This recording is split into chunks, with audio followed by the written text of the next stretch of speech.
meant to be mimicking. It was just to make sure you. It was literally mimicking, though, Stephen. Wow! You literally ignored me when I said, "Look, to have a fruitful conversation, I'd need to know where somebody's coming from on free will." I didn't ignore you. I was trying to respond to you. You're smart enough to tell me how you see free will. I don't know. I said I don't believe in free will. I don't understand what you're talking about.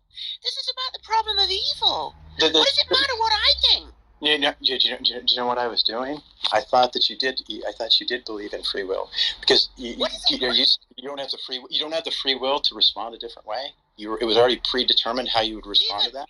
What does it matter? Look. Let's just try this again, okay?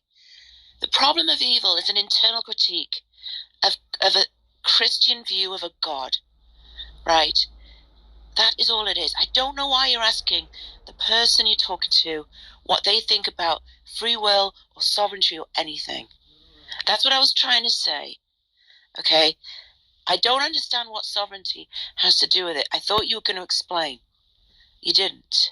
Okay. But what you helped me explain it by showing how you really see free will. Because if the way that you're behaving doesn't matter how I see free will. Seems like you believe in. Do you have free will to interrupt, not interrupt, be emotional, not? Okay, I guess we're done here. Thanks. He's just an idiot, right?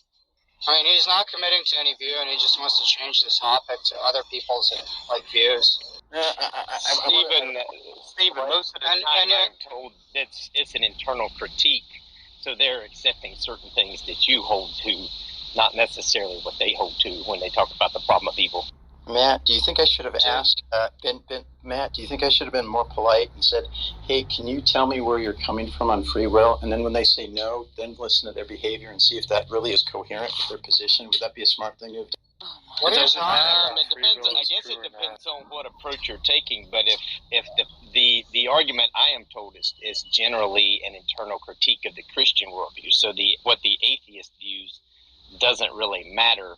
It's more the internal critique of what the Christian views, and I think that might have been why Haiti was kind of getting upset. No, I was getting upset because you're unbelievably rude to me. I didn't have a choice, though, right? It was all predetermined. What is wrong with you? Do I have to upset you or not upset you? What the fuck is wrong with you? Yeah, no, but Stephen, that's irrelevant, right? You're still blameworthy. And do you understand what an internal critique is, by the way? Because you're using the words. Free will. But I don't think.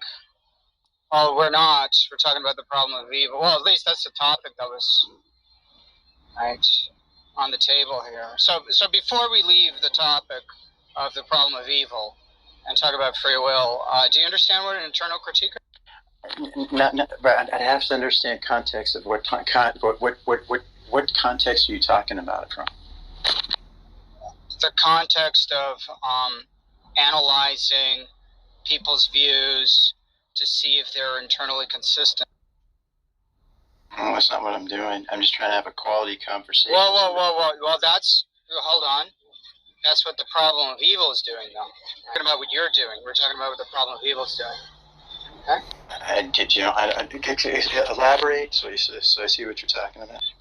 Okay, so the problem of evil, right, criticizes the Christian, well, some views, right, some theistic views, where there's a belief in an all-powerful, all-good God, right? And it attempts to demonstrate an inconsistency given the data that we have, which is that evil exists. Right, the incompatibility of the existence of evil with the commitment to there being an all-powerful, all-good agent. So that's the problem of evil, right?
free will. The person critiquing can hold no view on free will. The important thing is it's criticism. It's an attempt to test the internal consistency of the believer's view. Basically, it would have been more productive if you wanted to introduce free will as to explain your view of free will and how you believe it applies as a workaround to the problem of evil, logical problem of evil. Not what she believes it to be, right? It's asking what your view of that and why, if you're bringing it into the problem, how do you see it as a workaround to the problem of evil?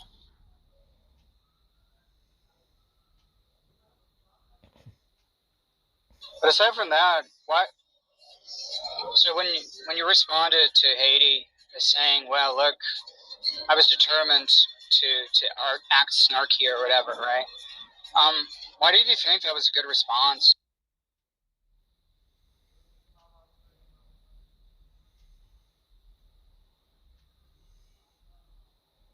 It's like my determinism. Agents are still culpable for their actions, right? Because we take it that agents act in virtue of, their beliefs and desires and dispositions, and that is actually how we can obtain responsibility, right? That if you are actually if you're a libertarian on that, I actually don't see how one can have culpability for one's actions, because one's actions is like rolling the dice, right? There seems to be this dissociated state that's able to cause you to act in a way that's inconsistent with your beliefs and desires. Right? So if everybody acted that way, then everybody would actually be in a dissociated state. And those people, we usually say, that they were not in control of their faculties.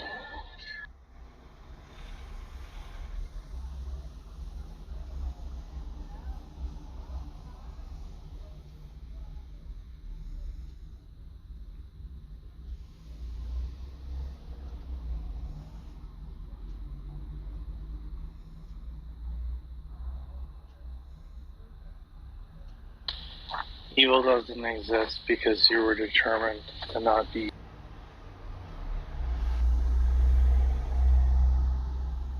Did you say determined to not be evil? Yeah.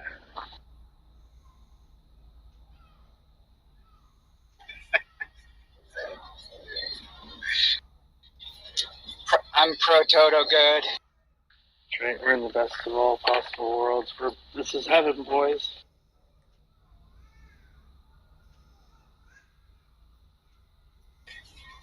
Imagine John getting into heaven going, well, this is not an improvement at all.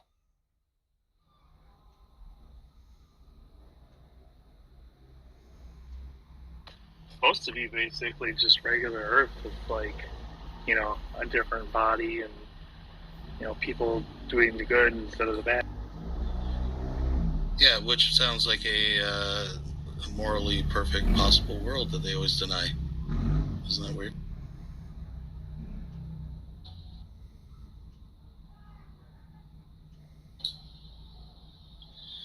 Yep. Streets will be paved with gold.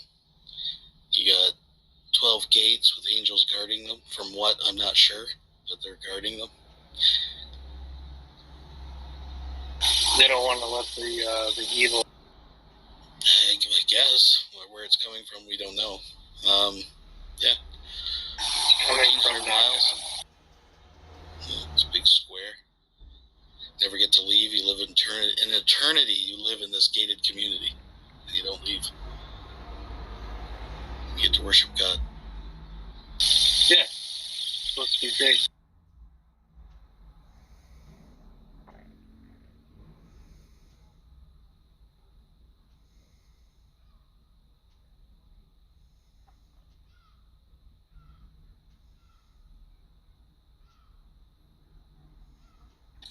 Apparently there you're allowed to eat from the trees. It's okay, the fruit's good. Eat it. Which begs the question, why not just go to that? I always ask, if that's the goal, just go to that. What's the middle step? Like, it just doesn't even make sense. But free will. You talking about eating the apple?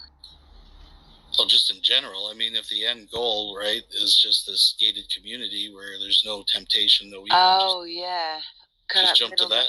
Yeah, I never understood that either. Because it's like, what are we all waiting for? We're all waiting for the second coming. Yeah. Why not just get there already? Yeah, exactly. I mean, it's just everything. Just like, if you know what marbles are going to make it through the maze, just why do the experiment? Like, right. And you can cut out all the people that go to hell and all the people that suffered, just all the good ones. They're going to choose you. Just create them and create your, forever home and get it over with. Like, and as far as Jesus, I mean, yeah, he left for cigarettes 2,000 years ago, and he's, when's enough? He's not coming back. Yeah, there's just a lot of, I don't know if this is like ad hoc or post hoc. There's a lot of justifications like, oh, well, maybe it's soul building or he's got his plan. It doesn't make any sense. It doesn't make any sense. You got to understand the evil to understand the good. Yeah, none of that makes any sense. Well, just when I think those statements, how egotistical. It's like, yeah, all those genocides and, babies getting horrible things done to them was so I can appreciate how good I have it in heaven or in this new earth. Yeah.